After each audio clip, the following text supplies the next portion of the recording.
Thank you so much po, Famas. Nung tinanggap ko ang pelikulang A Very Good Girl, hindi naman po ako nag-expect ng any awards or nominations.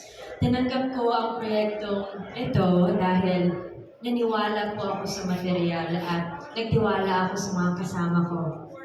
Siguro, umaako lang po yung saya kasi nabigyan ako ng pagkakataon na gumawa ng ganitong klaseng pelikula at minahal at sinuportahan siya ng mga tao. So maraming salamat po. This movie, A Very Good Girl, is a product of hard work, love, and passion.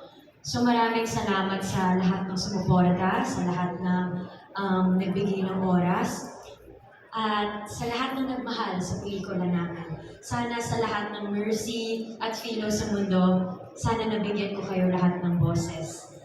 And of course, gusto ko din i-share itong award na to sa lahat ng bumubuo ng A Very Good Girl, my Star Cinema family, my co-actor, Miss Donnie De Leon, our director, Peter San Vargas, oh my God, P, we did it! At sa lahat ng sumuporta at sumusuporta sa akin hanggang ngayon, maraming salamat. Your Very Good Girl is a very happy girl tonight. Thank you so much, Famas. And congratulations din sa lahat po ng nominees. You have my respect. Magandang gabi po. Thank you.